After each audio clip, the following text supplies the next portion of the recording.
to the acting Premier, I've always said that when the government acts in the best interest of Ontario, we'll be the first to applaud them. And you know what? When the government committed $1 billion to develop the economic potential of the Ring of Fire, I acknowledge that was a great announcement. But what I'm concerned about is there's no timelines for getting shovels into the ground. This Liberal promise appears like many before. It's all about election time and not about an actual implementation of that idea. It's about photo ops. And because this government's dithering, investors in the Ring of Fire, like Noront Resources, the member from Barrie. Mr. Speaker, will this Liberal government today give Noront and the people of Northern Ontario a firm timeline for its promised commitment to the Ring of Fire?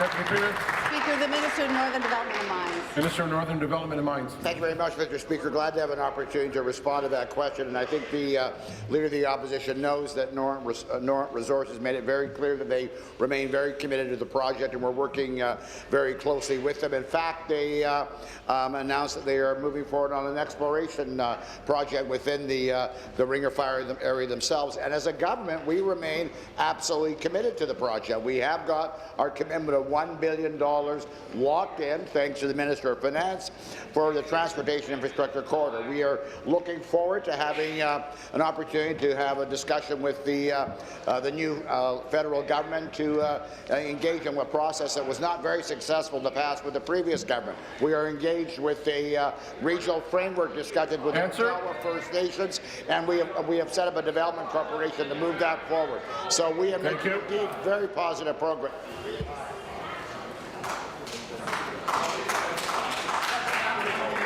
Supplementary. Mr. Speaker, again to the acting Premier, the time for talk is over. It's time for action in the North. Northerners and investors are tired of this government's wait-and-see attitude towards the development of the Ring of Fire. As noted in yesterday's National Post, this government's lack of action on its billion-dollar infrastructure promise to the Ring of Fire leaves investors worried and frustrated. Platitudes and photo ops don't get shovels in the ground. They don't get people working. Only a firm timeline for construction of a transportation corridor in the Ring of Fire will give investors the confidence they need. Mr. Speaker, will the government do the right thing? Will they give us a timeline and give the people of Northern Ontario the confidence that you're actually going to honour this election commitment? Thank you. Minister. Mr. Speaker, I would certainly invite the Leader of the Official Opposition and other members of his party to have a conversation with certainly Mr. Coots of Noront Resources, who obviously is very keen to move forward. We all are very keen to move the project forward, and within the last year and a half, Mr. Speaker, a number of significant measures have taken place. We had the historic precedent-setting a regional framework agreement signed with the Ottawa First Nation, something that others will say we need to focus on, and indeed we do. We recognize that in order for this project to move forward, it needs to be embraced by the First Nations, and there needs to be an assurance that they will be seeing benefits from this major resource development project. A project, Mr. Speaker, that I think probably the Leader of the Opposition needs to be reminded of is in a remote part of the province that has never seen development before. So that's why our recognition that indeed we need the member from the P and Carleton come to order. And our $1 billion commitment was so crucial. Mr. Speaker, we're working closely with the companies, with First Nations, and looking forward to a much better election.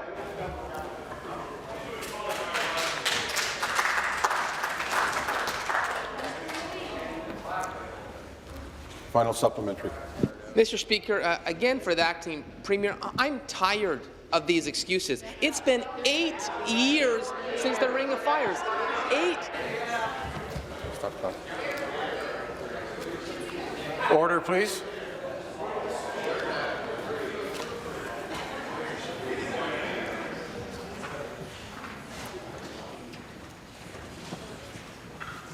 Please finish. Mr. Speaker, it's been 8 years to do nothing. It's been Minister of 5 Transportation. years since the government created the Ring of Fire Secretariat, and we haven't seen a shovel in the ground. In fact, the government can't even commit to a start date for the development. What we've seen described as Ontario's own oil sands is estimated to create $9.4 billion economic boon for all of Ontario at the least. Stop.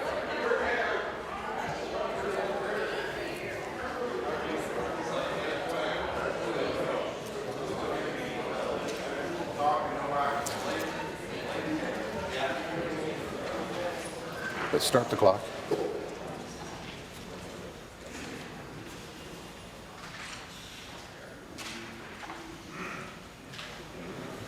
Finish, please. Mr. Speaker, I guess we've hit a nerve with their record of all talk and no action. Question. The reality is, they've spent 8 years blaming other people, blaming the federal government, blaming previous governments. There is no one for you to blame now. Answer. The reality is, these are thousands. Thank you. I had already said answer. Minister. Thank you, Mr. Speaker. I truly do not mean to be impolite, but I do think the Leader of the Opposition is betraying a true lack of understanding of how the mining process works in the province.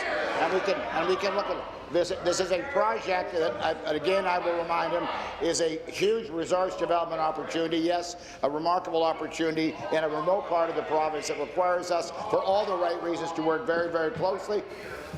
The member from Leeds, Granville, second time.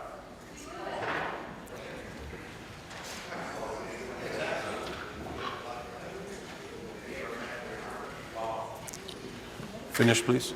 The progress and the commitments that we've made related to this major resource development project are unprecedented. The work that we're doing with the Mattawa First Nations, the regional framework agreement, you would acknowledge is an important part of the process. And we're going to continue to work closely with them related to regional infrastructure, resource revenue sharing, all those aspects that are so important to ensure the First Nations benefit. And our one big...